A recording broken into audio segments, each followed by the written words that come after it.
She didn't wait to be rescued. The hammer slipped from her scarred hands as the town's cruelest words echoed behind her. Cursed woman, killed her own husband. Clara Brennan didn't turn around. She'd learned that truth dies faster than lies in small towns. He didn't see her But when the stranger's shadow fell across her unfinished cabin, when his voice cut through the whispers, "That's fine. I need honest, not fancy." Something cracked open inside her chest. Not hope. She'd buried that. Something more dangerous, the possibility of being seen again. Before we begin, please subscribe and stay with this story until the very end. Comment below what city you're watching from. I love seeing how far these stories travel. Now, let's begin. She stood taller. Clara Brennan's hands were bleeding again. She dropped the saw and pressed her palms against her skirt. Red soaked into faded calico. November wind bit through her shawl as she stared at the half-finished cabin, 3 walls standing 1 wall, just naked timber and winter coming fast. But what they 2 built months of this. 2 months, will last and it still forever. wasn't enough. Should have stayed in town, she muttered. But town had made itself clear the day after Thomas died. The day after the fire. Hooves crunched on frozen ground behind She didn't her. wait to be rescued. Clara's spine went Built the rigid. life she was She promised. straightened slowly, tucking her scarred right hand into her pocket, and turned. The rider was tall, broad-shouldered, dust-coated. His horse looked as tired as he did. He reined up 20 feet away, studying her cabin with silence that meant thinking, not judging. That alone made him different. "Afternoon," he said, voice like unvarnished wood. "Afternoon." He nodded toward her skeleton wall. "You planning to finish that before snow?" "That's the idea." Idea and execution are different things. He swung down from his saddle. "How long you been working on it?" "Long enough to know I don't need commentary." Ghost of a smile touched his face. "Fair enough." He tied his horse to her fence post. "Name's Jacob Morgan. Got a cattle operation 8 miles north. Saw your smoke yesterday. Figured I'd check if you needed anything before weather turns." Clara's instinct screamed to refuse. She'd been refusing help since the fire, refusing pity, refusing the town's conditional kindness wrapped in whispers. But Winter didn't care about pride. "I'm Clara Brennan," she said quietly. "I could use hands if you're offering work. I can pay in meals, not money." "Meals sound fine." Jacob walked to her timber pile. "You've got enough here for the wall and maybe half a roof. You'll need more before month's end." "I know." He turned, really looked at her, and Clara braced herself. This was the moment they always saw: the scar tissue crawling up her right cheek, the patchy hair, the damaged hand. This was when expressions changed, when pity or revulsion replaced whatever came before. But Jacob just held her gaze and said, "You got a plan for that frame, or you building as you go?" Something in Clara's chest loosened. "Building as I go. Thomas, my husband, he knew construction. I'm learning." "Thomas still around?" "Dead. Fire took him in September." "I'm sorry." Clara shrugged, uncomfortable. "Fire took other things too." She lifted her scarred hand from her pocket. "Let him see. Including how I look. People in town made that clear. So if you're staying to help, you should know I'm not pretty." Jacob was quiet. Then he picked up a hammer, tested its weight, met her eyes again. "That's fine," he said simply. "I need honest, not fancy." The words hit harder than she expected. Not pretty fancy, as if they were separate things, as if her scars meant nothing about her worth. She swallowed hard. "Then let's work before we lose light." They fell into rhythm fast, surprisingly fast for strangers. "Hold that steady," Jacob said, positioning a board. Clara braced it. "Like this. Perfect. Don't move." His hammer rang out, sharp, rhythmic, purposeful. 3 strikes, 4-5. The board locked into place. "Next one." They worked through the afternoon without much talk. Jacob measured and cut while Clara held boards. He didn't fill silence with pleasantries or uncomfortable questions, just worked steady and sure. By sunset, they'd framed the entire fourth wall. Clara stepped back, hands on her hips. 4 hours. What would have taken her 2 weeks alone? "You're good at this," she said. "Built a few barns, and a house once." Something hollow crossed his face. "That didn't turn out the way I planned." Clara caught the pain in his voice, but didn't pry. Everyone out here was running from something. "You hungry?" she asked. "I've got stew. Not much, but it's hot." Hot sounds perfect. They walked to her lean-to, barely more than canvas and prayer. She'd built a fire pit outside stones in careful circle. Iron pot hung over flames on makeshift tripod. Smell of venison and wild onions filled evening air. Jacob settled on a stump while Clara ladled stew into tin bowls. She handed him one and took her seat across the fire. They ate in comfortable silence. Finally, Jacob said, "You mentioned your husband knew construction." "He did." Clara stirred her stew. "Thomas was good with his hands. Could fix anything, build anything." She paused. "Except a good marriage." Jacob looked up but didn't press. Clara surprised herself by continuing. "Everyone in town thinks I'm a murderer, or cursed, or both." Bitter laugh. "Thomas drank, got mean when he drank, got careless.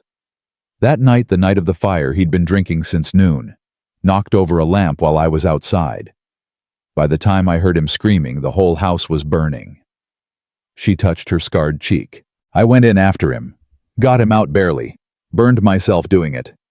Then watched him die anyway in the yard from smoke in his lungs. But people blamed you." "People talk. They remember the bruises I used to hide.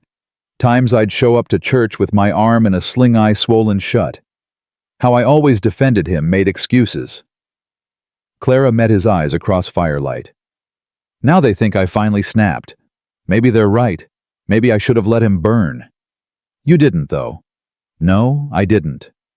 She set her bowl down. But damage was done. Reverend Cartwright started preaching about wifely submission and God's judgment. Folks stopped talking to me. Pritchard at the Mercantile refused me credit. So I took what money Thomas left, bought this land, started building. "For what it's worth," Jacob said quietly. "I don't think you're cursed." "You don't know me." "No. But I know what it looks like when someone's trying to survive versus trying to build something real." He gestured toward the cabin. That's someone building something real." Unexpected tears burned behind Clara's eyes. She blinked hard. "Why are you helping me?" Jacob stared into the fire for a long time. When he finally spoke, his voice was raw. "I had a wife, Anna. Most beautiful woman I'd ever seen. Black hair, green eyes, smile that could stop your heart. Courted her 2 years before she'd marry me. Thought I was the luckiest man alive." He poked at the fire with a stick. "Built her a house. Nice house, 2 stories with a parlor and real glass window. Worked myself half to death making that ranch profitable so she could have everything she wanted. What happened? She hated it. Hated the isolation, the work, the cattle, the dust, the empty prairie. Spent 5 years telling me she'd made a mistake. That she should have married the banker's son back in Philadelphia. That I'd trapped her in hell." Jacob's jaw tightened. "She took sick 2 years ago. Fever. Gone in 3 days." He stopped, swallowed hard. "Her last words to me were that dying was easier than staying married to me." Clara's breath caught. "Jacob, I'm not telling you for sympathy," he said.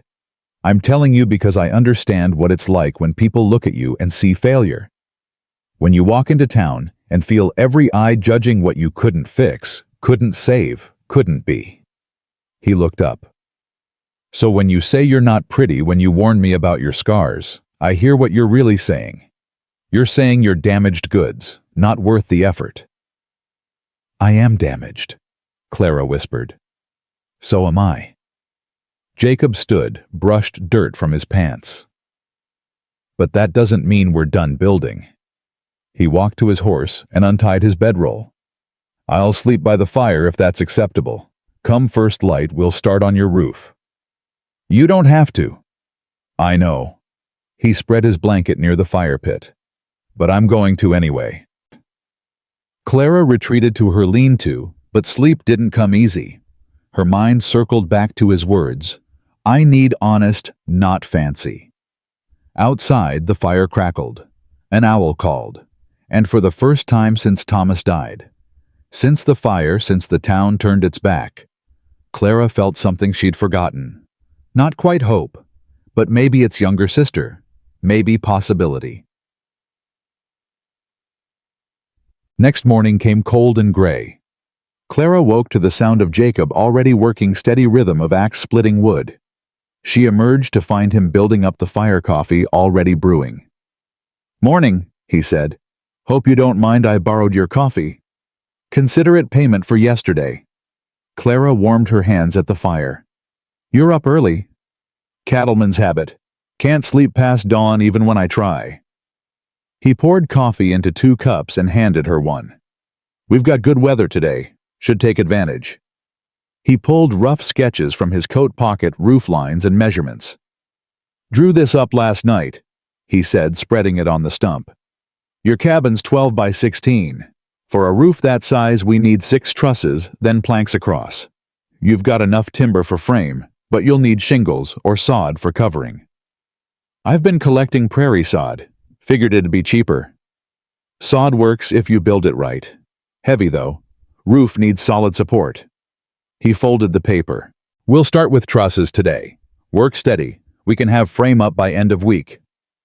Why are you doing this? Clara asked suddenly. Jacob met her eyes. Because you need help. Because I can help.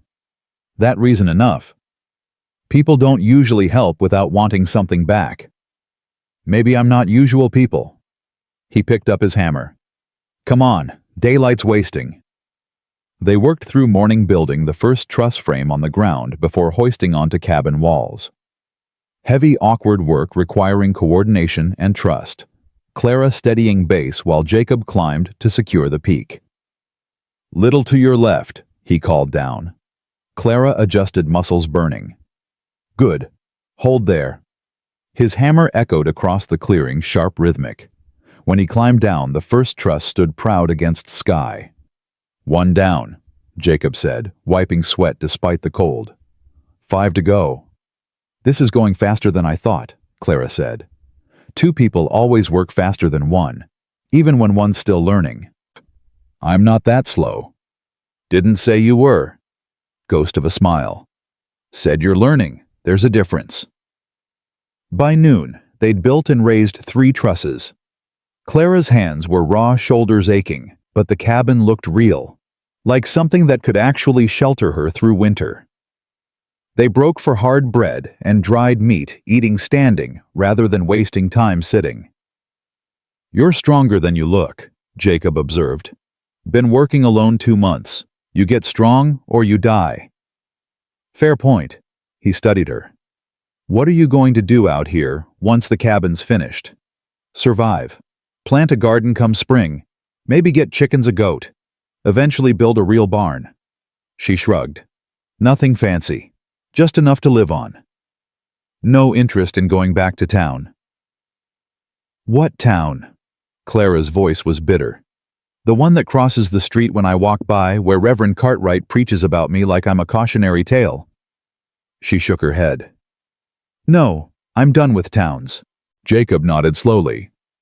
I understand that feeling. Do you go to town much? Only when I have to. Market days, supply runs. I don't linger. Because of Anna. Because of what people think about Anna. About me. About what kind of husband I must have been. He set down his bread. Town's got long memories and short understanding. Amen to that, Clara said quietly. They returned to work building the final 3 trusses as afternoon sun tracked across sky. By evening, all 6 frames stood in place, creating skeleton of a roof that would keep out snow and rain and wind. Clara stepped back, staring at what they'd accomplished. It's really happening, she said softly. It is. Jacob began gathering tools. Tomorrow we'll start laying support beams, then planks. 2 more days and you'll have a proper roof. Jacob. Clara turned to face him. I can't pay you, not really. Few meals and some coffee, that's all I have. I'm not asking for payment. Then what are you asking for? He was quiet expression, unreadable in fading light. Maybe just someone to build something with. Someone who doesn't expect perfection. Someone who knows what it's like to start over from broken pieces. Clara's throat tightened. I can be that person. I know, Jacob said. That's why I'm here. That night by the fire, the silence felt different, less guarded, more companionable. Jacob pulled a small book from his saddlebag, leather-worn and well-read. Do you read? He asked. I used to. Thomas didn't like it. Said it gave women ideas above their station. Clara smiled sadly. Haven't touched a book in years. Jacob handed her the volume. Poetry. Whitman. You can borrow it if you'd like. Clara took the book carefully, reverently. Opened to a random page and read aloud. I celebrate myself and sing myself. And what I assume you shall assume, for every atom belonging to me as good belongs to you. Her voice caught on the last line. She closed the book gently. It's been so long since anyone thought I was worth celebrating, she whispered. Then you've been around the wrong people. She looked up at him across the firelight. Have I been around the wrong people, Jacob? Or am I just wrong? You're not wrong, you're scarred. There's a difference. Is there? Yeah. He poked at the fire. Scars mean you survived something. Wrong means you never tried. Clara held the book in her lap, feeling its weight, not physical weight, but weight of trust of someone seeing her as more than her scars, more than gossip. Jacob. Yeah. Tomorrow when we work, will you tell me about your ranch, about your cattle? Surprise flickered in his eyes. If you want. I do. Next day, as they laid support beams across trusses, Jacob talked. I've got about 100 head, he said, measuring a beam. Mostly longhorns, few shorthorns mixed in. Spring calving season's the hardest, up all night, sometimes pulling calves, doctoring sick cows. Sounds exhausting. It is. But there's something about it, watching a calf take its first steps, knowing you helped bring it into the world. He positioned the beam. Hold that end steady. Clara braced it. You do all this alone. Got a hand who helps during roundup. Mexican fella named Miguel. Good man, knows cattle better than I do. Jacob hammered the beam into place. But mostly, yeah, it's just me. Don't you get lonely? He paused mid-swing. Every day. But lonely's better than miserable. At least that's what I tell myself. I know that feeling, Clara said quietly. They worked in silence for a moment. Then Clara asked, what happened to Anna's family after she died? Her parents came out for the funeral, took one look at my ranch, at my house, at me, and told me I'd killed their daughter as sure as if I'd put a gun to her head. Jacob's voice was flat. Haven't heard from them since. That's not fair. Fair's got nothing to do with grief. He reached for another beam. They needed someone to blame. I was convenient. Like I'm convenient for my town. Exactly like that. Clara helped him lift the next beam into place. Do you think we're running away, Jacob, building out here away from everyone? Maybe. Or maybe we're running toward something. He secured the beam with quick, efficient strikes. Maybe it's the same thing. By the third day, roof planks were going up. By the fourth day, they were hauling sod from the creek bed, heavy wet chunks of earth and grass root that would seal the cabin against winter. Brutal work. Back-breaking, hand-cramping, mud-soaked work. But Clara found herself almost happy, or at least not actively miserable. And in the wasteland, her life had become not miserable, felt like celebration. Last section. Jacob called from the roof, reaching down. Clara hefted another sod block, muscles, screaming. He took it, fitted it into place, tamped it down with methodical care. Then he climbed down and stood beside her, both staring up at the completed structure. "You did it," he said quietly. "We did it," Clara corrected. Jacob smiled, real smile reaching his eyes. "Yeah, we did." They moved Clara's possessions inside that evening, her trunk bedroll cooking supplies. The cabin smelled of fresh-cut wood and earth. Floor was still dirt, walls bare, but it had a door that latched and a roof that would hold. It was home. That night Jacob prepared to leave. "My cattle need checking," he explained, tying his bedroll. "Been gone longer than planned." Clara felt unexpected loss. "Of course. You've done more than enough." "I'll be back, in a week or so. Check on you, make sure the roof's holding." "You don't have to." "I know I don't have to." He swung into his saddle, looked down at her. "But I'd like to, if that's acceptable." Clara looked up at this man who'd ridden into her life 4 days ago and given her back something she'd thought was lost. Not rescue, not pity, but partnership. "It's acceptable," she said softly. Jacob tipped his hat. "Then I'll see you in a week, Clara Brennan." He rode out as sun was setting, silhouette dark against orange sky. Clara watched until he disappeared into trees. Then she turned back to her cabin, her home, and felt tears finally come. Not tears of grief or anger or shame. Tears of something frighteningly close to hope. She wiped her eyes, touched the rough wood of her doorframe, and whispered to the empty clearing, "Maybe broken pieces can build something after all." The week passed slowly. Clara spent her days organizing the cabin, digging a proper fire pit inside, building a crude table and bench from leftover timber, starting to think about where she'd put a real bed come spring. But mostly she found herself listening for hooves, watching the tree line, waiting. "This is foolish," she told herself on the 5th day. "He's a neighbor being neighborly. Nothing more." But on the 7th day, when she heard hooves crunching frozen ground, when she looked up and saw Jacob riding into her clearing with 2 chickens tied to his saddle and a bag of flour balanced in front of him, her heart did something it hadn't done in years. It lifted. "Thought you might need these," Jacob called, swinging down. "Chickens'll give you eggs. Flour'll get you through winter." Clara walked toward him, throat tight. "You didn't have to do this." "I know." He untied the chickens, 2 fat hens already starting to cluck indignantly. "But I wanted to." "Why?"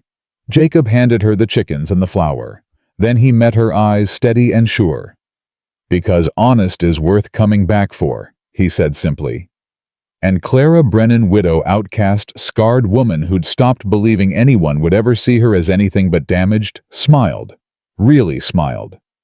For the first time in longer than she could remember. "Then you'd better come inside," she said. "I'll make us some coffee." "Coffee sounds perfect."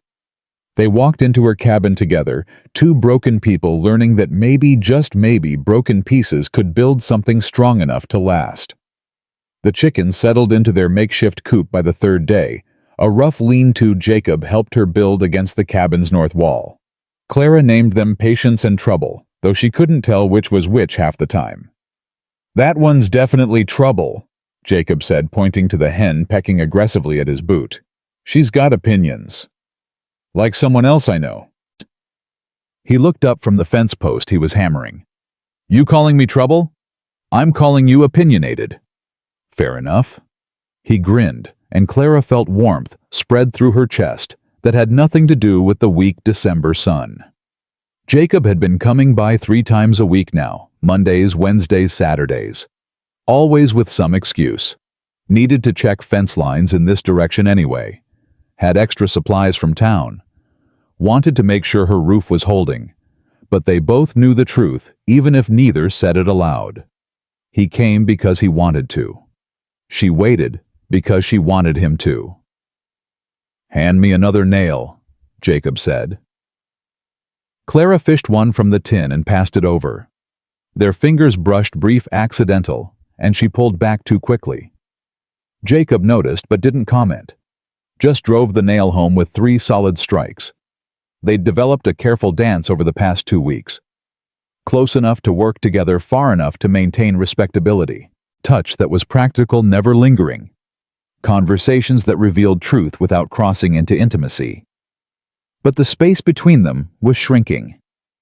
Clara felt it every time he smiled at her across the fire.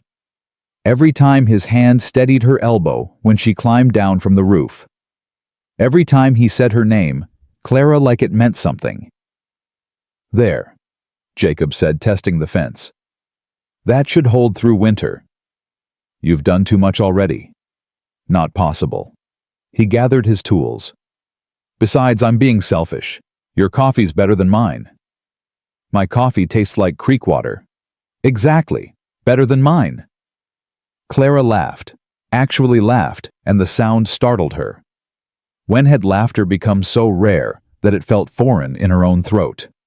They walked back to the cabin, boots crunching on frozen ground. Inside, Clara stoked the fire while Jacob settled at her rough-hewn table. She'd gotten better at this, the quiet domesticity of sharing space. The comfortable silence of 2 people who didn't need to fill every moment with words. She poured coffee into their usual cups and sat across from him. "I need to go to town next week," Jacob said after a moment. "Supply run before snow gets bad. Thought I'd check if you need anything." Clara's stomach tightened. "I can't pay you back right now." "Didn't ask you to. Asked if you need anything."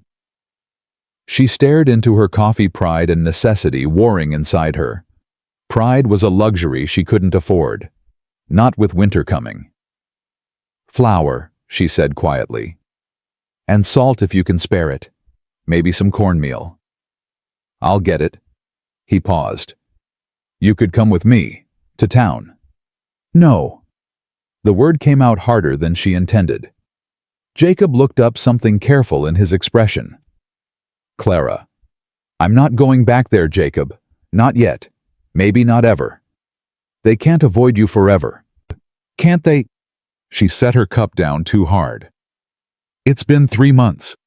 3 months, and not one person has ridden out to check on me. Not one person has asked if I'm alive or dead. That tells me everything I need to know about what I mean to that town." "You mean something to me." The words hung between them, simple, devastating. Clara's throat went tight. "Jacob, I'm just saying." He looked away, jaw working. "You're not alone anymore. Even if it feels like it." She wanted to reach across the table, take his hand, tell him how much these past weeks had meant. How he'd given her back something she'd thought was gone forever, not just help with the cabin, but the feeling of being worth someone's time. But touching him felt dangerous, like crossing a line she couldn't uncross. So instead she said, "Thank you, for the supplies, for everything." Jacob nodded, stood, carried his cup to the wash basin. "I should head back. Got cattle to check." "Of course." They walked outside together. Jacob untied his horse, swung into the saddle. He looked down at her, something unreadable in his dark eyes. "I'll be back Saturday," he said. "I know. And Clara." He adjusted his reins. "You're not alone. Remember that." He rode out before she could respond, leaving her standing in the cold, with his words warming her more than any fire could. That night, Clara lay in her bedroll, staring at the rough timber ceiling of her cabin. The chickens clucked softly outside. Wind whispered through the eaves. And for the first time since Thomas died, she let herself imagine a future that wasn't just survival. She imagined spring, a garden, planted chickens laying, maybe a goat for milk. She imagined fixing up the cabin properly, real floor glass window, a bed that wasn't just blankets on dirt. And in every version of that future, Jacob was there. Not as charity, not as obligation, as choice. The thought terrified her. Saturday came cold and gray with clouds promising snow. Clara was outside feeding the chickens when she heard multiple horses approaching. Not one rider, several. Her heart lurched. She set down the feed bucket and straightened every muscle tensing. 3 men rode into her clearing, Reverend Cartwright on his black gelding, Pritchard the merchant on his bay, and Tom Hastings who owned the land east of town. All of them dressed in their Sunday finest, despite it being Saturday. All of them wearing expressions that said this wasn't a social call. "Mrs. Brennan?" Reverend Cartwright said, reining up. He didn't dismount. None of them did. The message was clear, they weren't staying long enough to show respect. "Reverend." Clara kept her voice neutral. "Gentlemen, what brings you out here?" "Concern for your soul," Cartwright said, "and for propriety in this community." Ice formed in Clara's stomach. "I don't understand." "Don't you—" Pritchard leaned forward in his saddle. "You've been seen, Mrs. Brennan, multiple times, with Jacob Morgan, a widower, living out here alone, having him visit at all hours. He's been helping me build." "We know what he's been helping you build," Cartwright interrupted. "And it's not just a cabin, it's a scandal. A widow and a widower unchaperoned spending days together, the implication is clear." "The implication," Clara said, anger rising hot in her chest, "is that you have dirty minds and nothing better to do than gossip about 2 people trying to survive winter." "Watch your tongue," Hastings snapped. "We're here out of Christian charity." "You're here out of Christian judgment," Clara shot back, "which is all you've ever offered me. Where was your Christian charity when I needed help after Thomas died? Where were you when I was trying to build this cabin alone? None of you rode out. None of you offered a hand. But Jacob Morgan did, and now you want to punish us both for basic human decency?" "There's nothing decent about what you're doing," Cartwright said coldly. "You're a recent widow entertaining a man. You're disgracing your husband's memory and corrupting Jacob Morgan's soul. The man is grieving his wife and you're using him." "I'm not using anyone." "Then prove it." Pritchard's eyes were hard. "Send him away. Tell him to stop coming here. Show this town you have some shred of moral character left." Clara stared at them, rage and humiliation burning through her in equal measure. "And if I don't, then we'll have no choice but to take action," Cartwright said. "The church has authority in matters of morality. We can make things very difficult for you, Mrs. Brennan, and for Mr. Morgan. You'd hurt Jacob because I won't obey you. We'd save him from himself, from making the same mistake twice, choosing the wrong woman." The words landed like a physical blow. Clara's vision swam red. "Get off my property." "Mrs. Brennan, get off my property." Her voice shook with fury. "You have no right to be here. No right to tell me how to live. No right to judge who I let help me survive. This is my land, my cabin, my life, and you're not welcome." The 3 men exchanged glances. Cartwright's face hardened. "You're making a mistake," he said coldly. "A grave mistake. We came here to help you, to save you from yourself. But if you insist on this path of sin and scandal, you'll reap what you sow." "I've been reaping what other people sow my whole life," Clara said. "I'm done with your gardens." Cartwright turned his horse. "Come, gentlemen, there's nothing more to be done here. Mrs. Brennan has made her choice. Let her live with the consequences." They rode out, leaving Clara standing alone in the cold, shaking with rage and fear and something darker shame. Because part of her wondered if they were right. Not about Jacob being wrong. Never that. But about the scandal. About the whispers. About what it would cost him to keep coming here. She'd already destroyed one man's life. She couldn't do it to Jacob, too. When Jacob rode up 3 hours later, Clara was waiting for him. He dismounted with his usual easy grace smile already forming. "Got those supplies from town. Flour salt cornmeal like you asked and—" He stopped seeing her face. "What happened?" "Nothing." "Clara." "I said nothing happened." Jacob tied his horse and walked toward her concerned. "You're a terrible liar. What's wrong?" She couldn't look at him. Couldn't meet those steady dark eyes that had come to mean too much. "You can't come here anymore," she said to the ground. Silence. Then, "What?" "You heard me. You can't come here anymore. I appreciate everything you've done, but—" Her voice cracked. She forced it steady. But people are talking, and it's not fair to you, so you need to stop coming.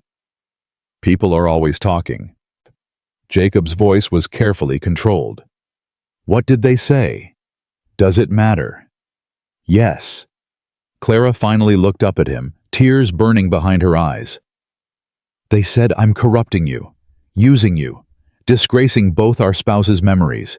They said if you keep coming here, they'll take action against you, against your ranch, against everything you've built.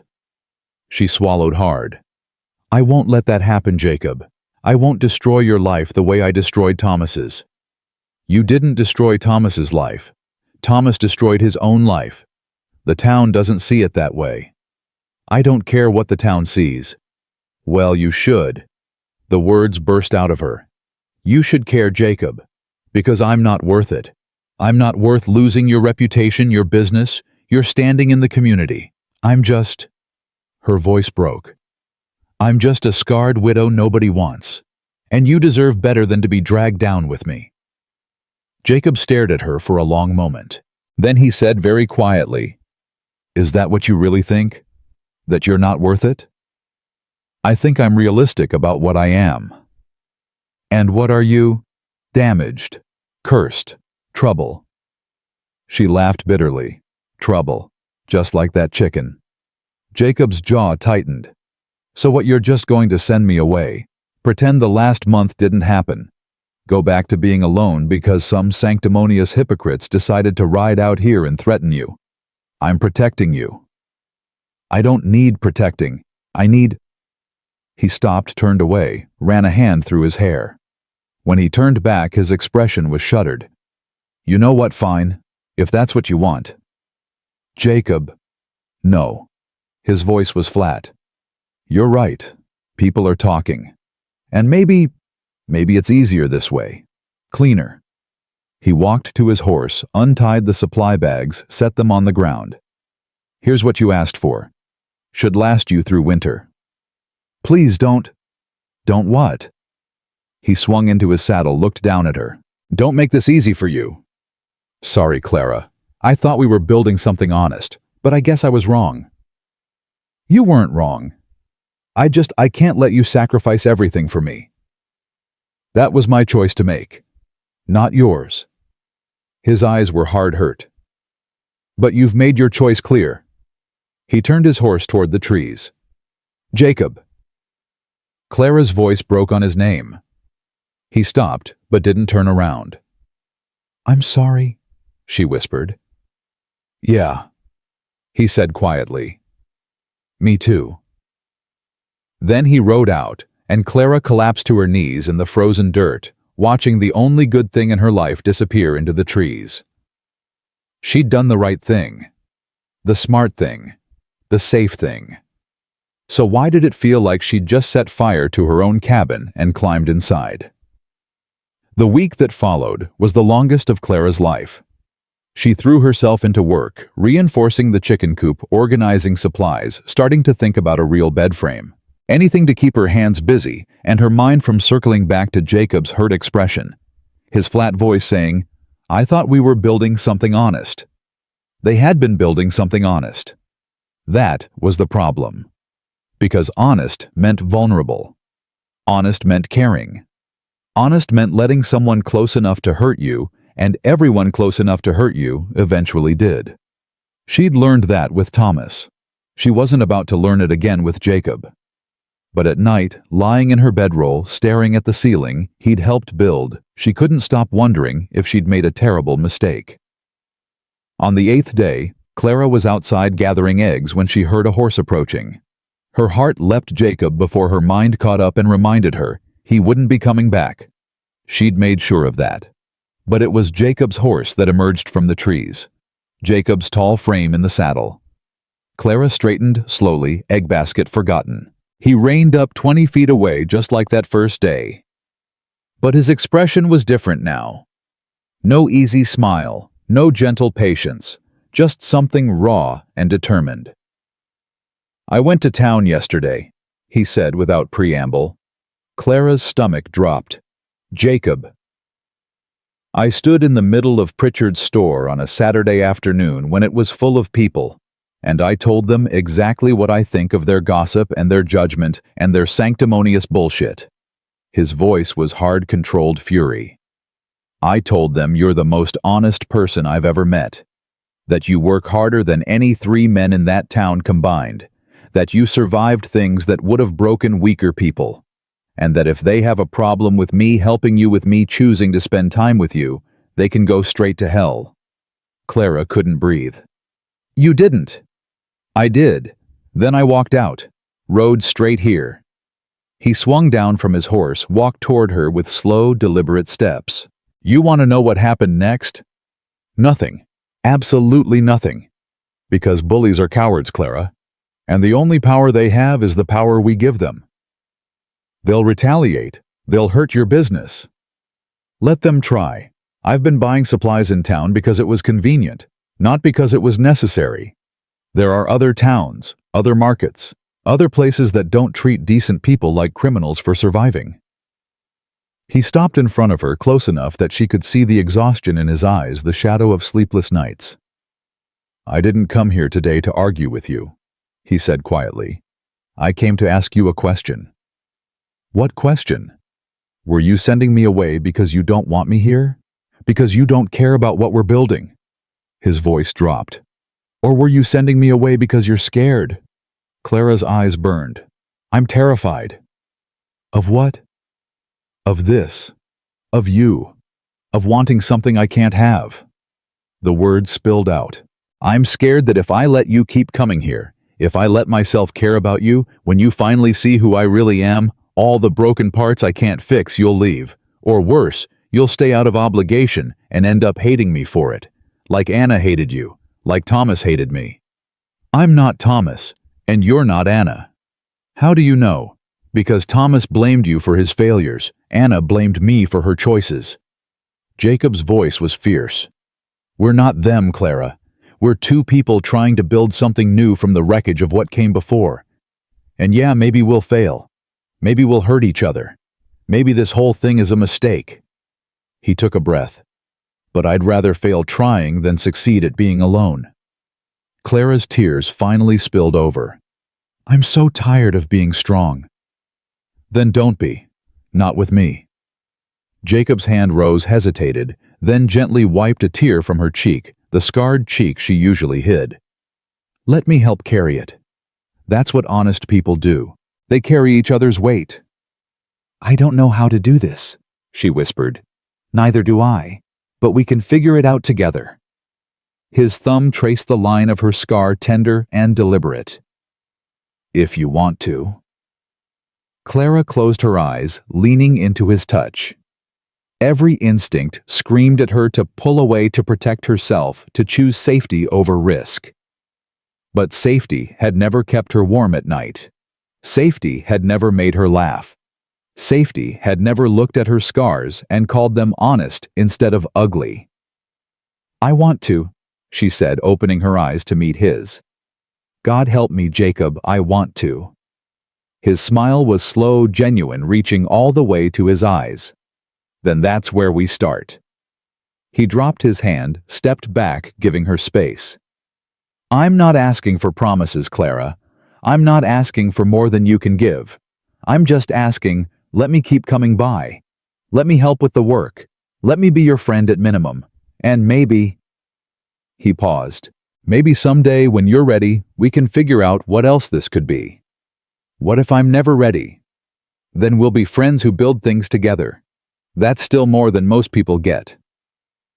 Clara looked at this man who'd ridden into her life and refused to leave even when she'd tried to push him away. This man who saw her scars and called them honest, who saw her fear and met it with patience. Okay, she said. Okay, keep coming by. Help with the work. Be my friend. She swallowed hard. And maybe we'll figure out the rest. Maybe we will.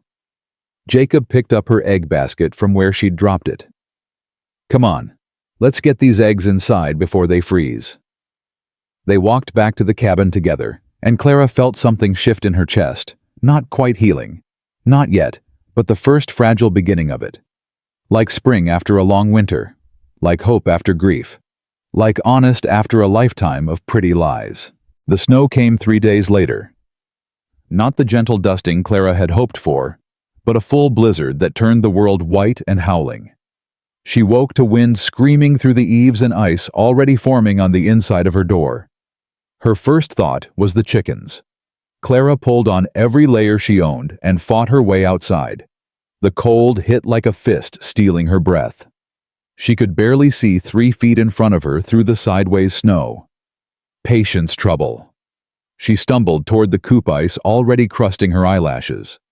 The lean-to was holding, but barely. Snow had drifted against the north side, and one corner post was leaning dangerously. Clara wedged herself against the structure, trying to brace it with her body weight, while snow buried her up to her knees. This was how people died. Frozen 3 feet from their own door, trying to save chickens. Clara! She spun, nearly losing her footing. A shape materialized through the white Jacob leading his horse covered in snow like a ghost. "What are you doing here?" she shouted over the wind. "Saw the storm coming, knew you'd be alone?" He tied his horse to the cabin and fought his way to her side. "What's wrong?" "Post's failing. If it goes whole, coop collapses." Jacob assessed the situation with one glance. "Get inside, I'll fix it. I'm not leaving you out here. Clara, you're already half frozen. Go." "So are you."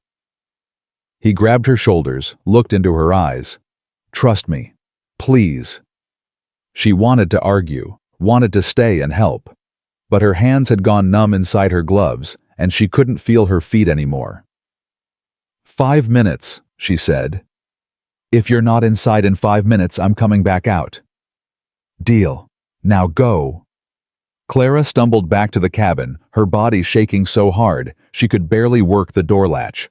Inside, she fed the fire with trembling hands, added every piece of wood she could reach, tried to get feeling back into her extremities. 3 minutes passed. 4. At 4:30, the door burst open and Jacob fell inside, dragging his saddlebags. Snow followed him in a white rush before he managed to slam the door shut. They stood there, breathing hard, dripping melting snow onto her dirt floor. "Coop's secured," Jacob said through chattering teeth. "Won't be pretty, but it'll hold." "You're insane," says the woman who was out there first. He shrugged off his soaked coat. "Where can I hang this?" Clara pointed to the pegs near the fire. "There. And your boots, get them off. You need dry socks." "Yes, ma'am." They moved around each other in practiced efficiency, Jacob stripping off wet layers, Clara pulling out her spare blankets, both of them focused on the immediate problem of not freezing to death. It wasn't until they were both seated by the fire, wrapped in blankets holding tin cups of hot coffee, that the reality of the situation hit. They were trapped, together, for however long this storm lasted. "I should apologize," Jacob said, staring into his coffee, "for not asking permission before barging in. You saved my chickens, and probably me. I think we can skip the formalities. Still, your cabin, your rules." Clara looked at him, really looked at him, hair plastered to his head, face red from cold shoulders, hunched under her spare blanket. He'd ridden through a blizzard to check on her, had secured her coop while risking frostbite, and now he was apologizing for being here. "Jacob." "Yeah." "I'm glad you came." He looked up, surprise flickering across his face. "Yeah. Yeah." She managed a small smile. "Even if you are tracking snow all over my floor, I'll mop it up later." "With what mop?" "I'll figure something out." They fell into silence, listening to the wind howl outside. The cabin walls groaned under the assault but held. The roof Jacob had helped her build shed snow in steady slides, keeping the weight from crushing them. This cabin, this rough, imperfect shelter, was doing exactly what it was built to do, keeping them alive. "How long do you think?" Clara asked. "Storm like this could be a day, could be 3. Jacob shifted, trying to get comfortable on the hard floor. Hope you've got enough food. I've got what you brought last week. Flour, cornmeal, some dried meat. We won't starve. Good. More silence. The fire crackled. Wind screamed. Finally, Clara said, "You could have died out there. Coming here?" Could have. Didn't. What if you had? Jacob looked at her steadily. Then I'd have died doing something that mattered. Checking on me matters that much. Yeah, Clara, it does. Her throat went tight. She looked away, blinking hard. I don't understand you, she whispered. What's to understand? Why you keep coming back? Why you stood up to the whole town for me? Why you rode through a blizzard just to make sure I was okay? She turned to face him. I'm nothing special, Jacob. I'm just trying to survive. You think that's all you are? Someone just surviving? What else is there? Jacob set down his coffee and leaned forward, elbows on his knees. You want to know what I see when I look at you. I see someone who saved a man who hurt her. Someone who walked into fire and came out scarred but not broken. Someone who rebuilt her entire life from nothing because she refused to let cruelty win. His voice was fierce. You think that's just surviving, Clara? You're the strongest person I've ever met. And if you can't see that, then you've been listening to the wrong voices for too long. Clara's eyes burned.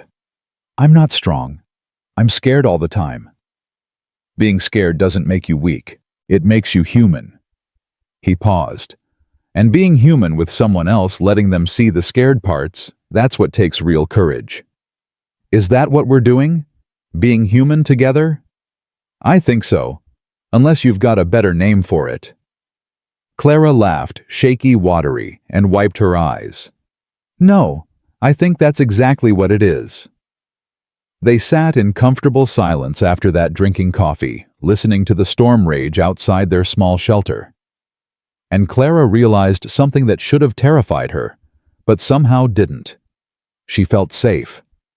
Here, trapped in a blizzard with a man she barely knew, but somehow understood completely, she felt safer than she'd felt in years. By afternoon, the storm showed no signs of stopping. Clara made cornbread with some of the flour Jacob had brought, and they ate it with dried venison, sitting cross-legged by the fire. This is good, Jacob said around a mouthful. It's barely edible. Still better than what I make. I burn water. That's not possible. You'd be surprised what I'm capable of ruining, he grinned. Anna used to say I could destroy a meal just by looking at it. Clara noticed how he said Anna's name, now easier, less painful. Like a wound that was finally starting to scar over. Tell me about her, she said. Not the bad parts, the good parts. Jacob was quiet for a moment. She was smart, read everything, books, newspapers, poetry, could debate politics with anyone and usually win. He smiled, remembering. And she had this laugh, this full-body laugh that just took her over. You couldn't help but smile when you heard it. She sounds wonderful. She was. Just not for ranch life, not for me. He looked at Clara. That doesn't make her bad, just wrong for each other. Do you think people can be right for each other? Really right. I used to think so, before Anna. He poked at the fire. Now I think maybe it's less about being right and more about being willing. Willing to see each other, willing to carry each other's weight, willing to build something, even when it's hard. That sounds exhausting. It is. But maybe the good kind of exhausting. Like working on your cabin. He gestured around them. This place, it took everything you had to build it. But now you've got shelter. Safety. Something that's yours. We built it, Clara corrected. I couldn't have done it alone. Maybe that's the point. Maybe we're not supposed to do it alone. Clara studied him across the firelight, this man who'd ridden into her life and refused to leave even when she'd tried to push him away. This man who talked about being willing like it was a choice, not a burden. Jacob. Yeah. I'm glad you're here. Trapped in a blizzard with me in a half-finished cabin in the middle of nowhere. She smiled. That probably sounds crazy. No crazier than me being glad to be here. He held her gaze. I can't think of anywhere else I'd rather be.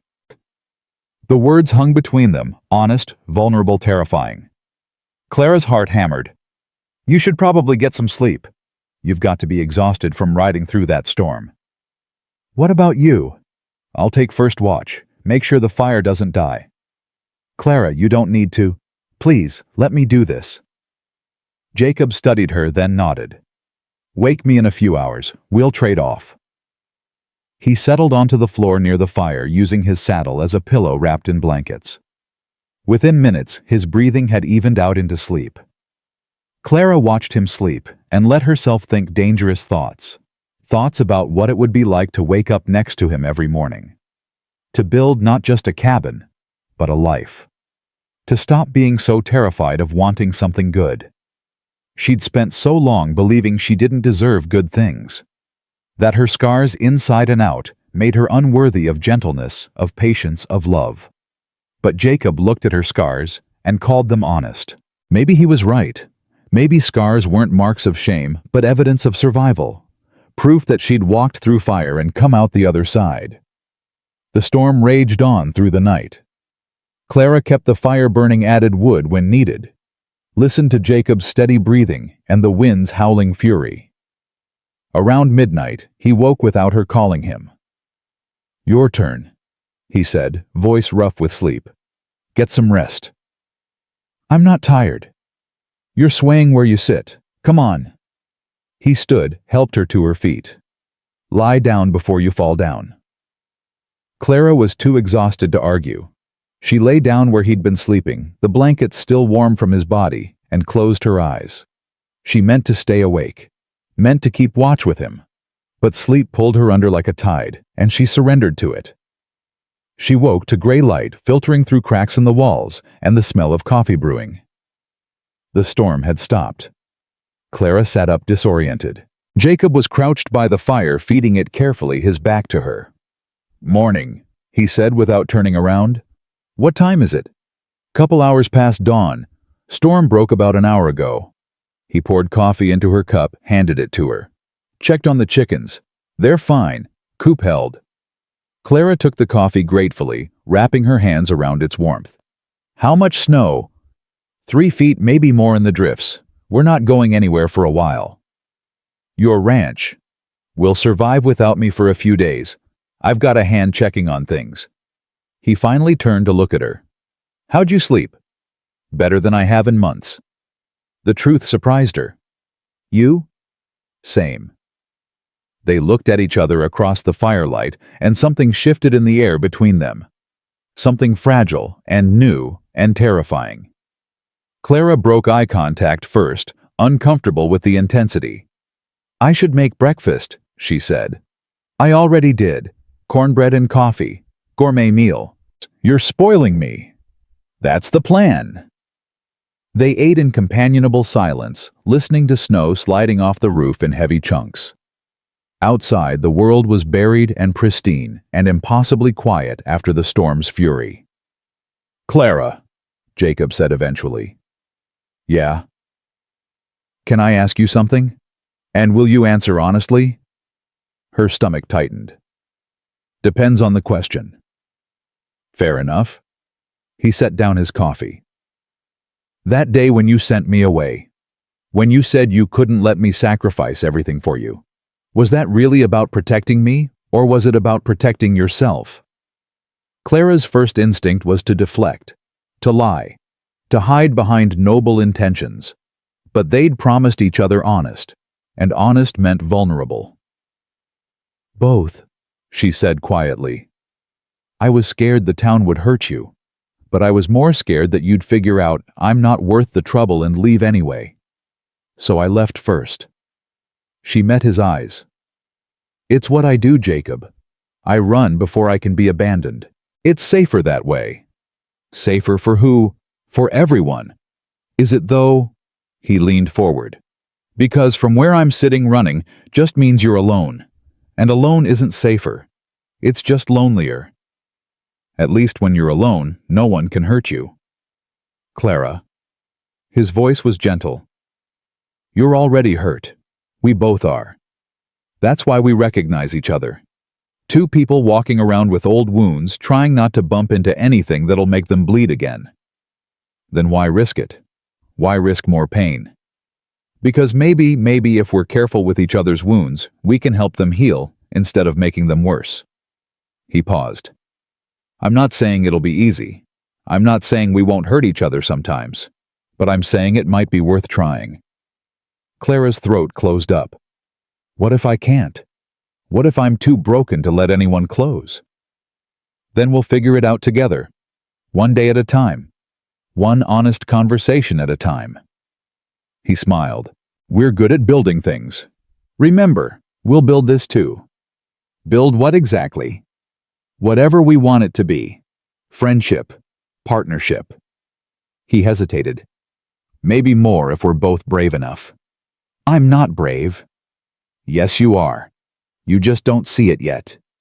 Clara looked at this man who refused to let her hide who called her brave when she felt like a coward who rode through blizzards and stood up to entire towns and sat across fires saying terrifying, wonderful things about being willing. And she made a choice. Not to be perfect. Not to be healed. Not to be anything other than exactly what she was, scarred and scared and stumbling forward anyway. Okay, she whispered. Okay. Let's try. Let's build whatever this is. She swallowed hard. But Jacob, I'm going to be bad at it. I'm going to run when I'm scared. I'm going to push you away when you get too close. I'm going to... Be human, he interrupted. You're going to be human. And so am I. We'll mess it up. We'll hurt each other. We'll have to apologize and try again. He held her gaze. But at least we won't be doing it alone. Clara felt tears slide down her cheeks. Not sad tears, not scared tears, but something else entirely. Something that felt dangerously close to relief. I don't know how to do this, she said. Neither do I. That's what makes it honest. They sat there in the gray morning light, snow-trapped and exhausted and terrified, and hopeful all at once. And Clara realized this was what honest looked like, not pretty, not fancy, not perfect. Just two broken people choosing to build something new from the pieces of what broke them. The snow kept them trapped for 2 more days. 2 days of careful domesticity, Clara teaching Jacob to make proper cornbread, Jacob teaching Clara to mend leather. 2 days of conversations that started surface level and ended deep, both of them learning to navigate the territory of honesty without armor. 2 days of not touching, not beyond practical necessity, because they both knew touch would change everything, and neither was quite ready for that. On the 3rd morning, Clara woke to find Jacob already outside shoving a path through snow. She pulled on her layers and went to help. You don't have to, he started. I know. I want to. They worked side by side, clearing a path to the chicken coop, then to the small shed where Clara stored supplies. Hard, cold work that left them both breathing heavy. I should probably head back today, Jacob said, leaning on his shovel. Check on my herd. Make sure my hand didn't burn down the barn. Clara's stomach dropped, but she kept her voice steady. Of course. I'll come back, though, in a few days, if that's okay. It's okay. He studied her. You believe me, that I'll come back. Did she? Clara examined the question honestly. 3 months ago, even 3 weeks ago, she wouldn't have believed anyone who promised to return. Promises were just pretty words people said before they left. But Jacob had already come back, multiple times, through storms and gossip and her own attempts to push him away. Yeah, she said finally. I believe you. His smile was like sunrise. Good. They went inside to gather his things. Jacob rolled his bedroll, packed his saddlebags, pulled on his still damp coat. At the door he stopped and turned to face her. Clara? Yeah. Thank you for letting me stay. For... He gestured vaguely. For being honest with me. Thank you for not letting me run. Anytime. He opened the door, stopped again, turned back. And before Clara could process what was happening, he stepped close and pressed a kiss to her forehead, gentle, brief, achingly tender. "I'll see you in a few days," he said quietly. Then he was gone, mounting his horse, riding out through the snow-covered clearing. Clara stood in her doorway, hand pressed to where his lips had touched her skin. Heart hammering so hard, she thought it might crack her ribs. It was just a kiss on the forehead, barely a kiss at all. But it felt like a promise, like the beginning of something neither of them had words for yet, like honest. She watched until he disappeared into the trees, then closed the door and leaned against it, smiling despite the tears on her cheeks. "Okay," she whispered to the empty cabin. "Okay. We're doing this." And for the first time in longer than she could remember, the prospect of doing this, of building something with someone, of letting someone see her scars and stay anyway, didn't just terrify her. It gave her hope. The kind of hope that survives winter. The kind that plants seeds in frozen ground and waits for spring. The kind that maybe, just maybe, builds a life worth living. Jacob came back 4 days later, just as he'd promised. Clara heard his horse before she saw him and hated how her heart leapt at the sound. She was splitting wood when he rode into the clearing, and she made herself finish the swing before looking up. Made herself take a breath. Made herself remember that wanting something didn't mean it would destroy her. Afternoon. Jacob called, dismounting. Afternoon. Clara set down the axe, wiped sweat from her forehead despite the cold. "How's your herd?" "Alive and ornery. How are your chickens?" "Same." They grinned at each other, and Clara felt something warm unfurl in her chest. This easy banter, this comfortable greeting felt like coming home. Jacob walked toward her, and she noticed he was carrying something wrapped in cloth. "Brought you something," he said, holding it out. Clara took it carefully, unwrapped it.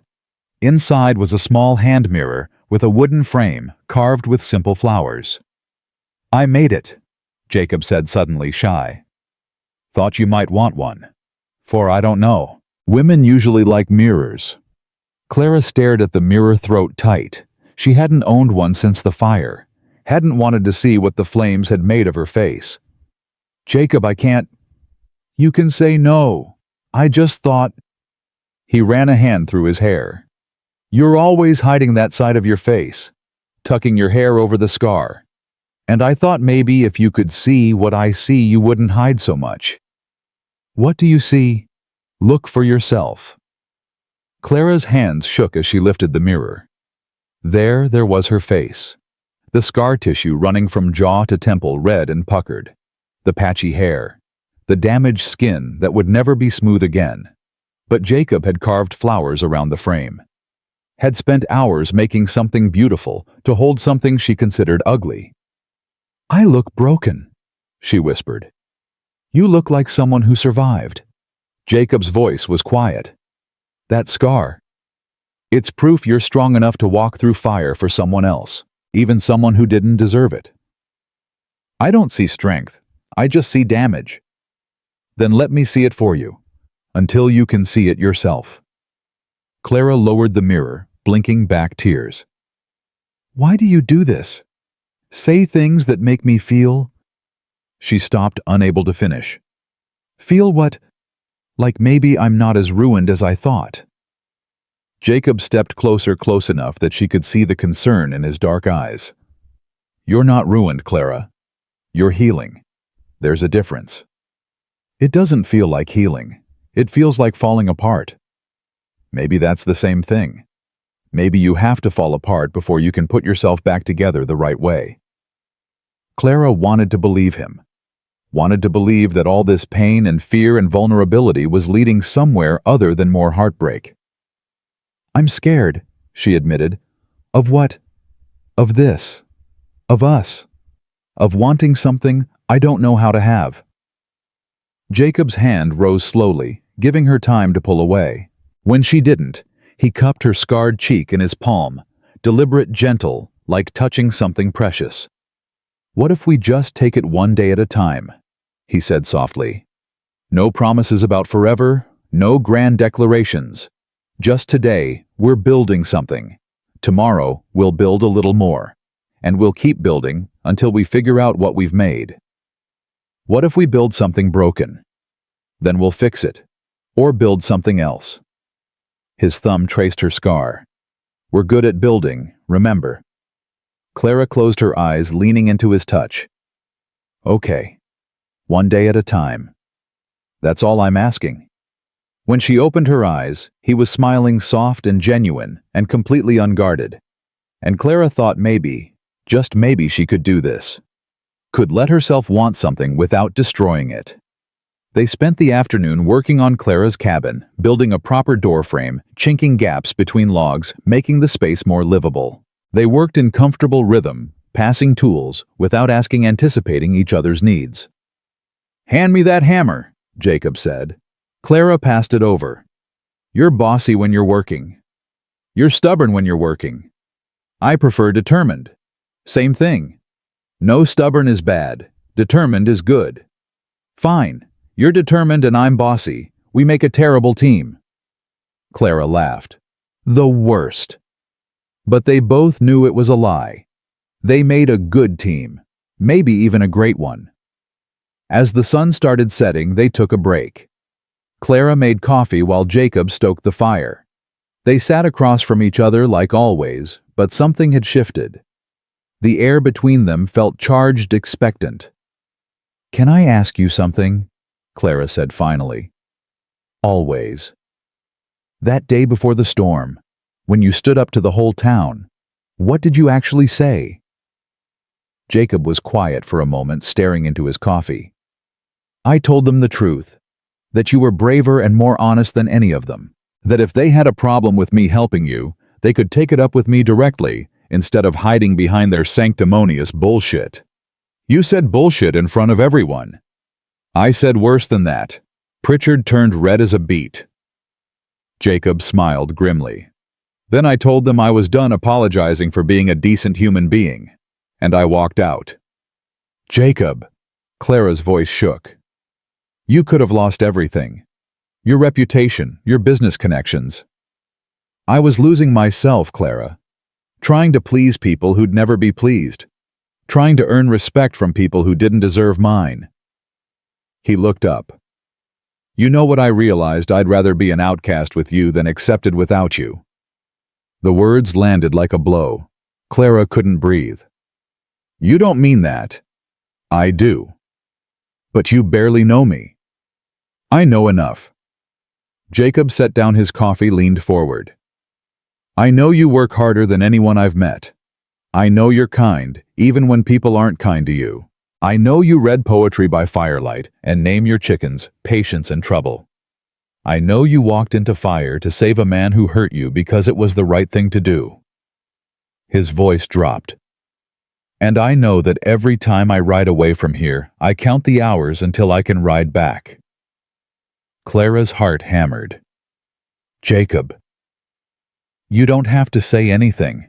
I'm not asking you to. I needed you to know that this isn't charity for me. It's not obligation. It's choice. Every single time it's choice." "What are you choosing?" "You, however you'll have me. Friend, partner, whatever you're comfortable with." He paused. "But Clara, I'm hoping for more than friends. Eventually. When you're ready." Clara stared at him, this man who'd ridden into her life and refused to leave. This man who carved her mirrors and stood up to towns and said terrifying, wonderful things about choice. "What if I'm never ready? Then we'll be friends who build things together. And I'll be grateful for that. But you'll want more." "Probably. Yeah." He smiled sadly. "But wanting something and demanding it are different things. I can want you and still respect your pace. I can hope for more while being grateful for what I have." Clara's eyes burned. "That's not fair to you." "Let me decide what's fair to me." "Jacob." "Clara." He reached across the space between them, held out his hand. One day at a time.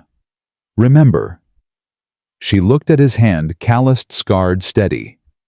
A hand that had built her cabin, carved her mirror, touched her face like she was something precious.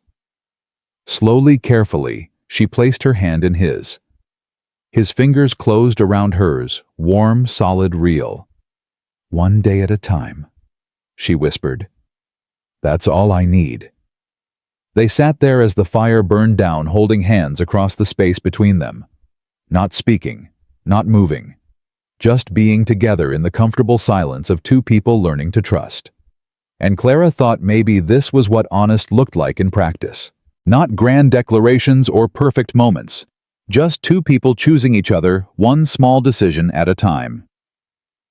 The next morning, Jacob helped Clara start building a chicken run, a fenced area where patience and trouble could scratch without attracting predators.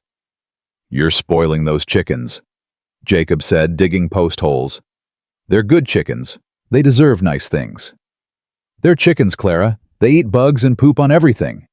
So, they also give me eggs. That earns them a fence. Jacob laughed, shaking his head. You're something else.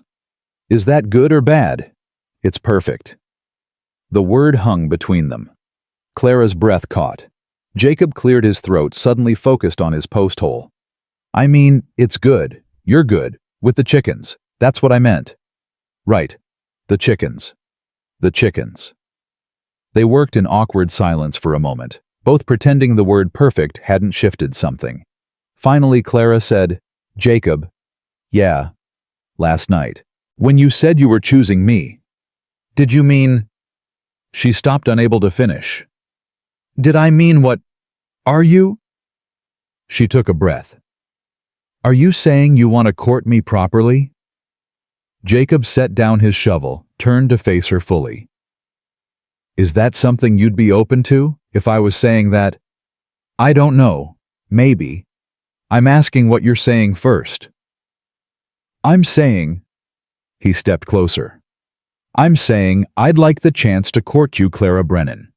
To take you on proper outings when weather permits. To bring you flowers and make you laugh and see where this goes. He paused. But only if you want that too. I won't push. Clara's heart was racing so fast she felt dizzy. I'm a widow. I'm supposed to be in mourning. It's been 4 months. Exactly, only 4 months. Clara. Jacob's voice was gentle. Were you mourning Thomas? Or were you mourning the life you thought you'd have? The question hit too close. Clara looked away. I don't know, she whispered. I don't know what I was mourning. All I know is I don't feel guilty about this. About us. About wanting something good. And I think I should feel guilty, but I don't, and that makes me feel guilty about not feeling guilty. Hey. Jacob caught her hand. Thomas is gone. And I'm sorry for that. Sorry for how he died. Sorry for the pain he caused you. But you're still here. You're still alive. And you're allowed to want things. You're allowed to be happy. What if I don't know how? Then I'll help you learn. He squeezed her hand. One day at a time. Remember.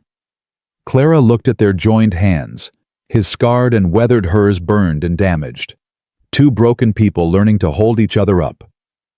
Okay, she said quietly. You can court me, properly. Whatever that means out here in the middle of nowhere. Jacob's smile was brilliant. It means I bring you flowers. It means I help you build chicken runs. It means we sit by fires and talk about everything and nothing. He pulled her closer. It means I get to do this. He lifted her hand to his lips and kissed her knuckles, gentle, reverent, achingly tender.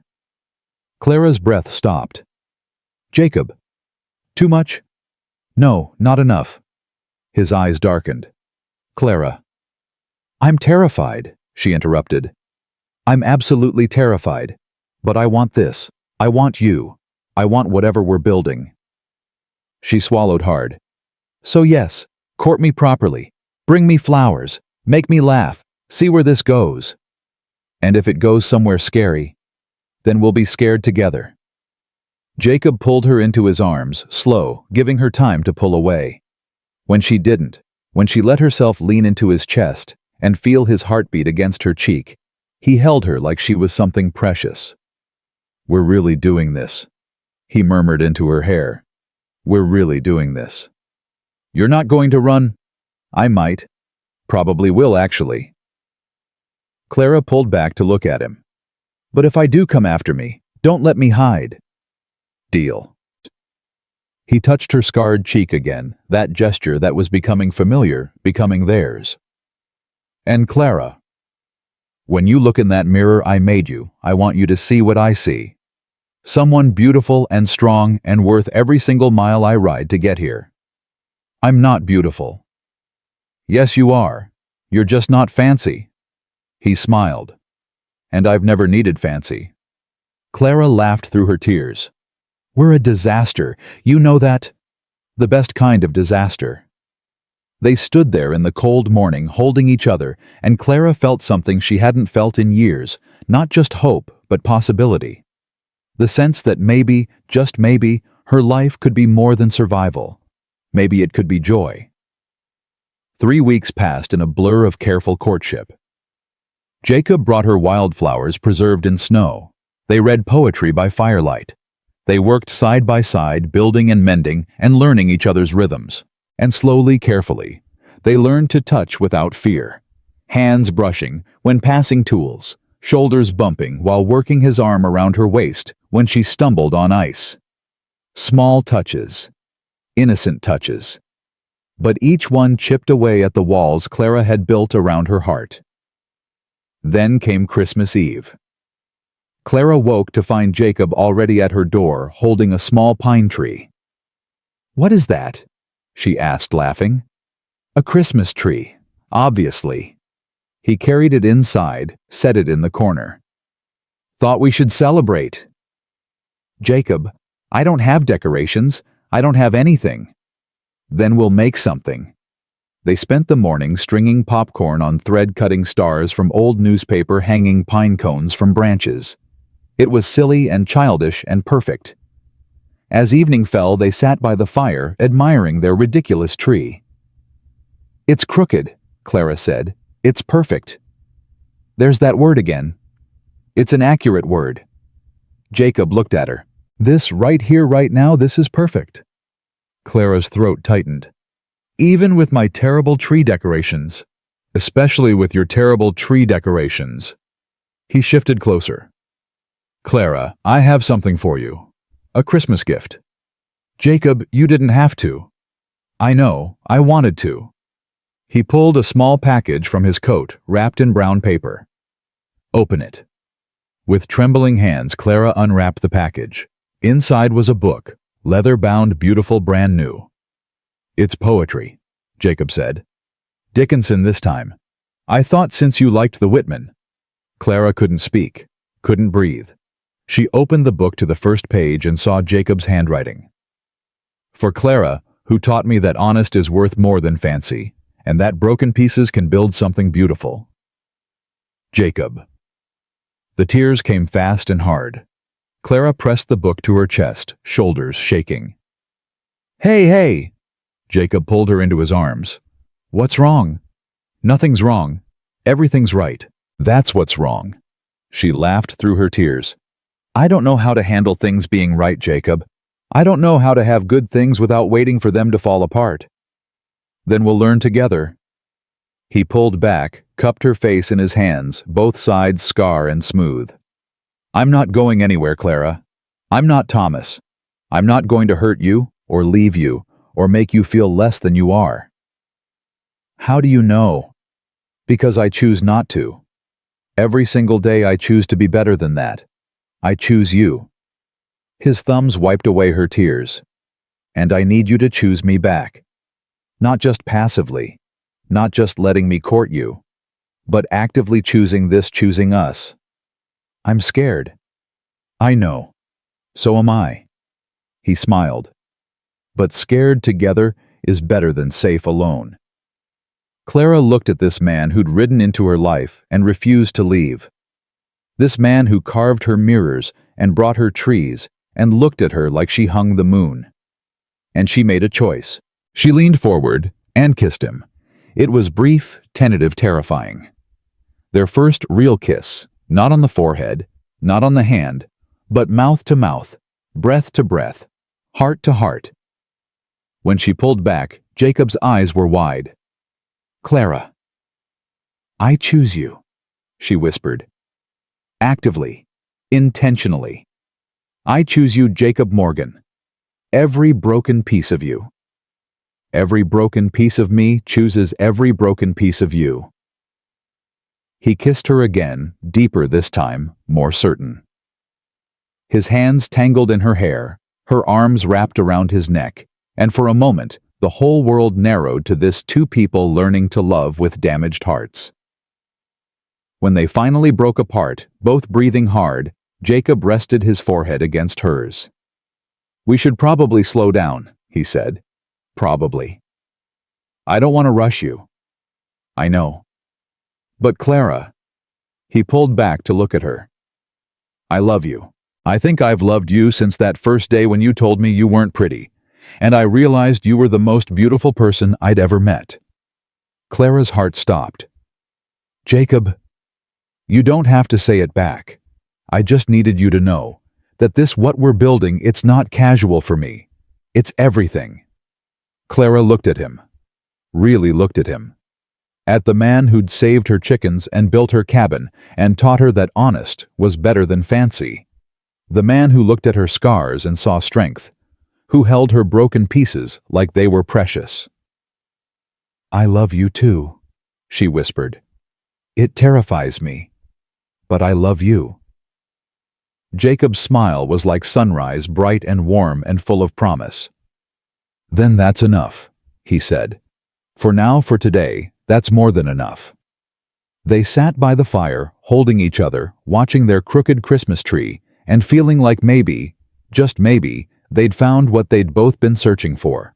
Not perfection, not fancy, just honest love between two honest people.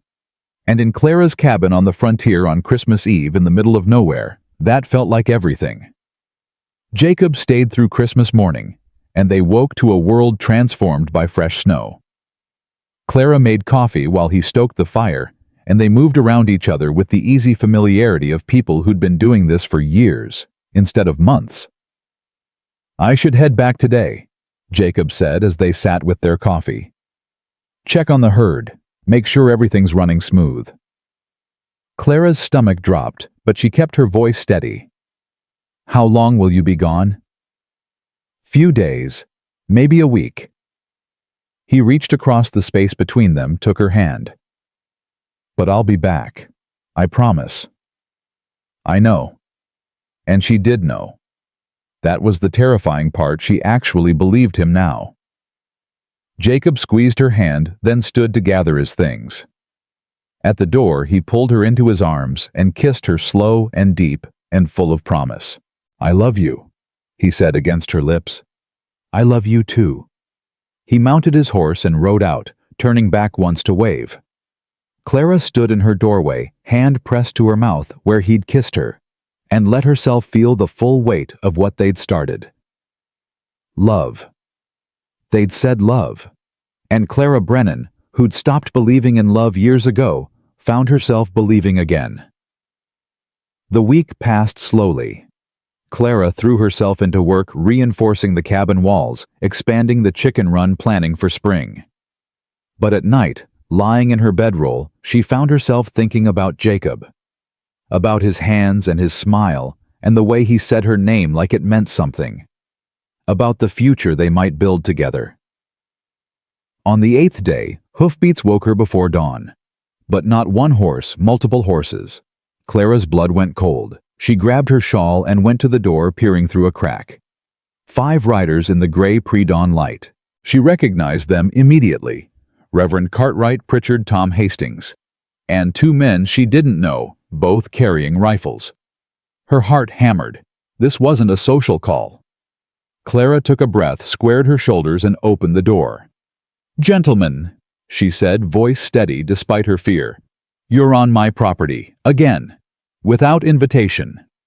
"Mrs. Brennan," Cartwright said coldly, "we've come to discuss your situation." My situation is none of your concern.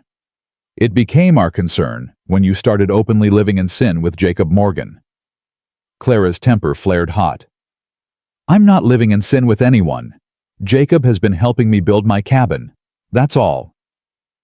That's not what we've heard, Pritchard said. Word is he stayed here for days during the blizzard. Unchaperoned. Word is you've been seen kissing him. Who told you that? Clara demanded. Does it matter? Cartwright leaned forward in his saddle. The point is your behavior is scandalous. You're bringing shame to this community, and we won't allow it to continue. You won't allow it, Clara laughed bitterly. This is my land, my cabin, my life. You have no authority here. We have moral authority, and we have the law. Cartwright nodded to the two men with rifles. These gentlemen are deputy marshals from the territorial court. They're here to escort you back to town to face charges of moral turpitude and corruption. Clara's world tilted. You can't be serious. Deadly serious. Pritchard's smile was cruel. We've filed formal complaints. Unless you come with us voluntarily, these deputies have orders to arrest you. On what grounds? Adultery, fornication, corrupting a grieving widower. Cartwright's voice was hard. You have two choices, Mrs. Brennan. Come with us now and face trial, or resist arrest and face federal charges. Clara stared at them, rage and fear warring inside her. This couldn't be happening. This couldn't be real. But the rifles were real. The deputies were real. The hatred in these men's eyes was real. I need time to pack, she said quietly. You have 10 minutes. Clara retreated inside, hands shaking so hard she could barely function. Pack what? Take what? Leave her cabin, her home, to these sanctimonious bastards. She grabbed her few belongings, some clothes, the poetry books, the mirror Jacob made. Stuffed them in a bag with trembling hands. This was Thomas all over again. Men controlling her life, making decisions for her, treating her like property to be managed. No, not again. Never again. Clara looked around her cabin, the walls Jacob helped build, the roof that kept her safe, the crooked Christmas tree still standing in the corner. She'd survived fire. She'd survived grief. She'd survived an entire town's judgment. She could survive this too. Clara walked outside, bag in hand, chin high. I'll come with you, she said. But I'm not guilty of anything except surviving. And when this is over, I'm coming back here, to my home, and none of you will ever set foot on my property again. Cartwright's smile was cold. We'll see about that. They made Clara ride behind one of the deputies, her hands tied loosely in front of her like a criminal. The 8-mile ride to town was humiliating and endless. When they arrived, people stopped to stare, whispered behind their hands, pointed. The deputies took her to the small jailhouse, just 2 cells and a desk. They locked her in the far cell, iron door clanging shut with horrible finality. Someone will be by with food, one deputy said. Trial's set for 3 days from now. Then they left her alone in the cold cell with nothing but her bag and her rage. Clara sank onto the thin cot and let herself shake. Let herself feel the full weight of helplessness and fury. But she didn't cry. Wouldn't give them that satisfaction. Instead, she pulled out Jacob's mirror and looked at her reflection, at her scarred face, her tangled hair, her fierce eyes. You're not broken, she whispered to herself. You're surviving, and you're going to keep surviving. Hours passed. Clara paced her cell, counting steps, trying not to think about her chickens, or her cabin, or whether Jacob knew what happened. Then, just as the sun was setting, she heard shouting outside. Boots on the wooden walkway. The jailhouse door slamming open. Jacob's voice furious. Where is she? Mr. Morgan, you need to calm down. Don't tell me to calm down. Where is Clara? Clara rushed to her cell door. Jacob! He appeared in front of her cell, wild-eyed and breathing hard.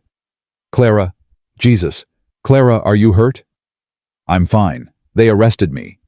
I know, I heard. He turned to the deputy hovering nearby. Open this cell.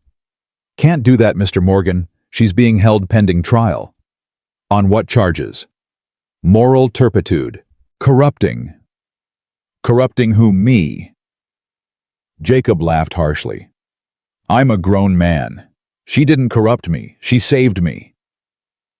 Nevertheless, the law is bullshit and you know it.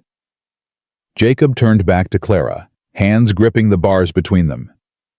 I'm getting you out of here. I'll post bail, hire a lawyer, whatever it takes. Jacob, you don't have to. Yes, I do. His voice was fierce. I love you. I'm not letting them do this to you. But the town can go to hell. He reached through the bars, cupped her face in his hands. I don't care what they think. I don't care what they say. All I care about is you. Clara pressed her hands over his tears, finally coming. I'm scared. I know, but you're not alone. Not anymore. He turned to the deputy. How much is her bail? There is no bail, Mr. Morgan. Judge's orders. She stays here until trial. Jacob's jaw tightened. Then I want to see the judge. Now. It's evening, Mr. Morgan. He's not available? Then make him available. Jacob's voice was cold steel. Or I'll go to his house myself and drag him down here. The deputy shifted uncomfortably. I'll see what I can do. After he left, Jacob turned back to Clara. 3 days. That's how long until trial. That's what they said. Then I've got 3 days to fix this. He kissed her through the bars, brief, fierce. Hold on, Clara. Just hold on. I'm not going anywhere. Good, because when this is over, I'm taking you home. To your cabin, where you belong. He left and Clara sank back onto her cot, exhausted, but not defeated. Jacob was fighting for her. Jacob believed in her. And maybe that was enough. The next 2 days were a blur of visitors. Jacob came 3 times a day with food, with updates, with promises. A lawyer he'd hired from 2 towns over came to interview her, and to Clara's shock, women from town started appearing, quiet visits, nervous glances, whispered words. We know what Thomas was like, one woman said. We know you're not what they're saying. We're going to testify at your trial, another promised. Tell the truth about what happened. Clara stared at them, stunned. Why? Why help me now? Because we should have helped you before, the first woman said quietly. And we're ashamed we didn't. On the morning of the trial, they led Clara into the makeshift courtroom, really just the town hall, with benches arranged facing a desk. The judge sat stern and gray-haired behind his bench. Cartwright and Pritchard sat on one side, smug and confident. Jacob sat on the other side with the lawyer. When Clara entered, he stood immediately. I'm here, he said simply. Clara nodded, throat too tight to speak. The trial was a farce from the start.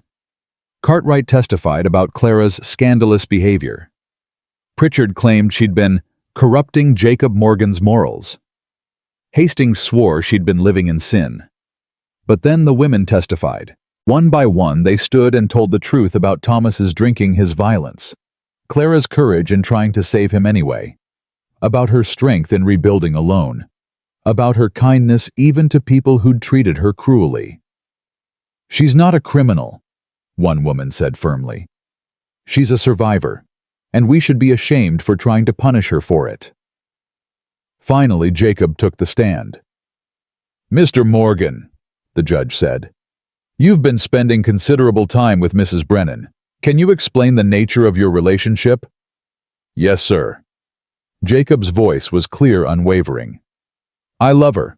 I've been courting her properly with the intention of asking her to marry me when the time is right.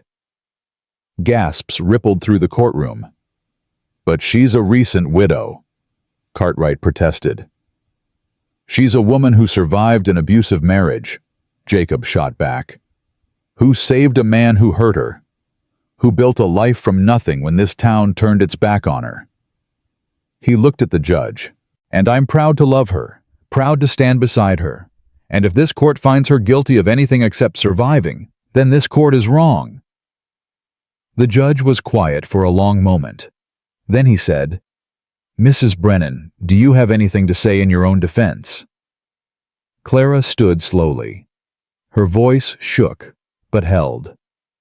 "I didn't kill my husband. I tried to save him. I didn't corrupt anyone. I survived the best way I knew how." She looked around the courtroom, meeting eyes that had once judged her. "And if surviving makes me a criminal, then I'm guilty. But I won't apologize for refusing to die just because this town wanted me to disappear." The judge studied her for a long time. Then he banged his gavel. "Case dismissed. Mrs. Brennan is free to go." Cartwright jumped to his feet. "Your Honor, you can't." "I can, and I did. These charges are ridiculous, based on gossip and moral grandstanding rather than actual law." The judge's voice was hard. "Mrs. Brennan has broken no laws, and I suggest, Reverend, that you focus your energy on your own congregation's sins before concerning yourself with hers." Clara's knees almost gave out. Jacob was at her side, immediately, arm around her waist. "You're free," he whispered. "Clara, you're free."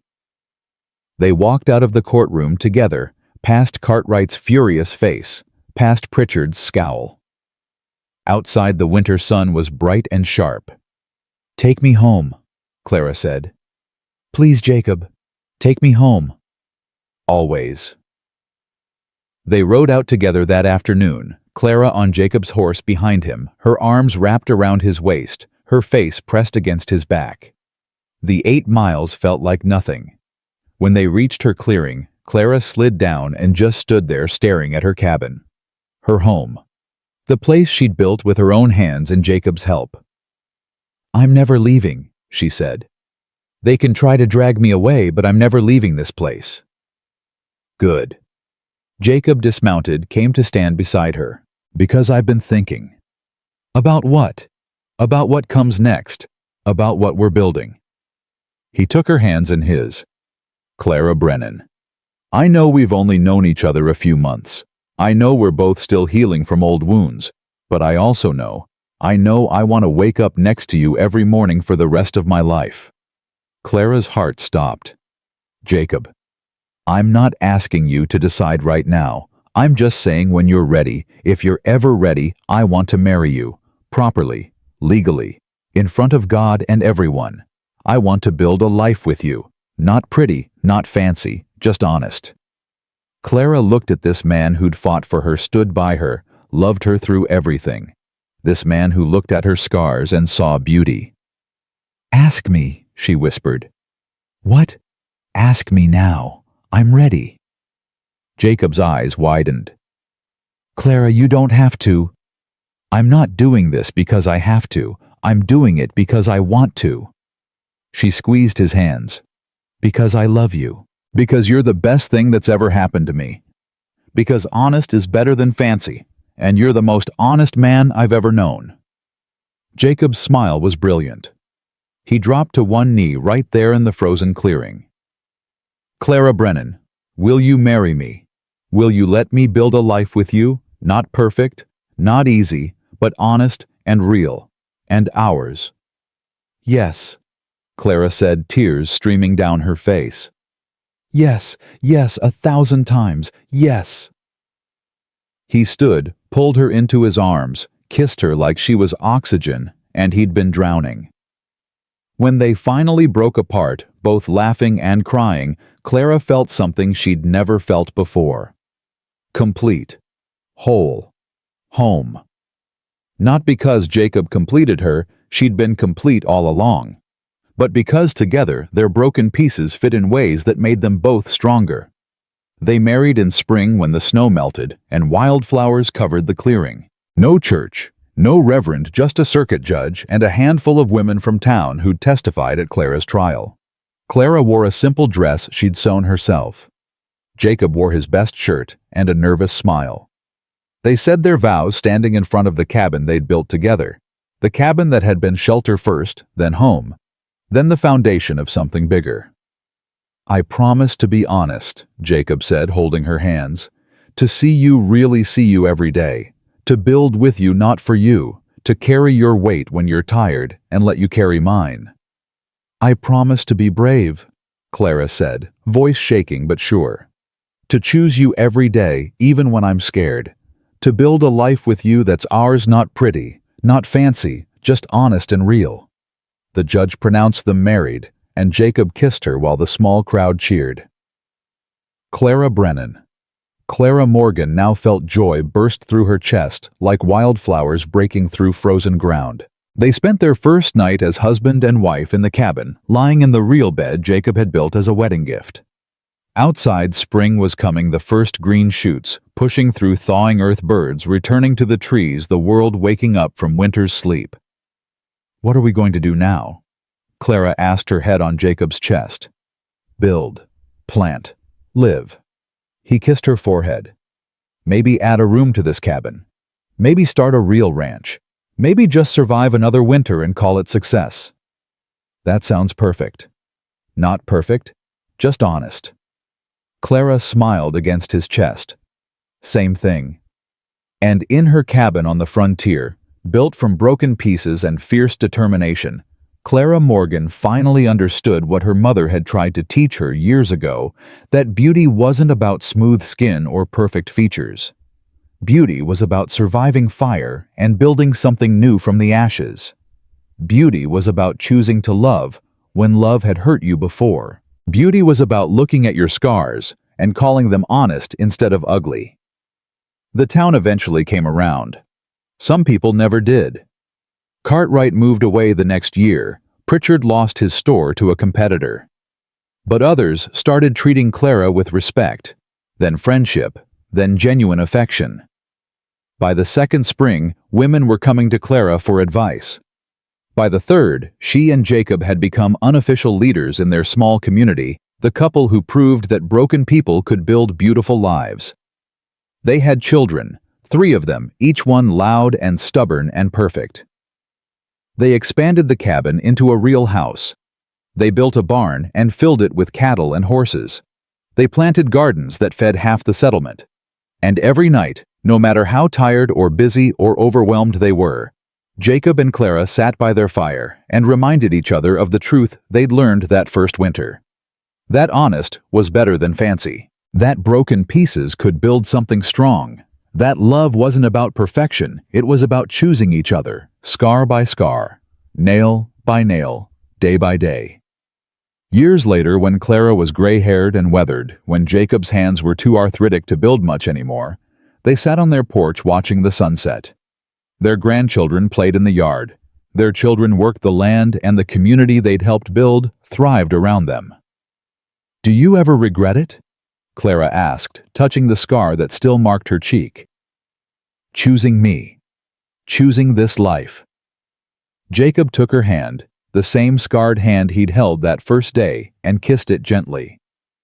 Not for a single second, he said. You gave me something I thought was gone forever. You gave me honest. You gave me home. You gave me everything. I'm still not pretty. Jacob smiled, touched her scar with weathered fingers, and said the same words he'd said all those years ago. That's fine. I never needed pretty. I just needed honest. And Clara Morgan, who'd once been a scarred widow everyone wanted to forget, laughed and kissed her husband, and knew with absolute certainty that she'd built exactly the life she was meant to have. Not perfect, not fancy, but honest and real, and entirely, completely hers. Because in the end, that's what mattered. Not what the world saw when they looked at you, but what you built with the pieces you were given. Not perfection, but authenticity. Not pretty faces or clean pasts, but the courage to keep building scar by scar, nail by nail, love by love, until you'd created something strong enough to last.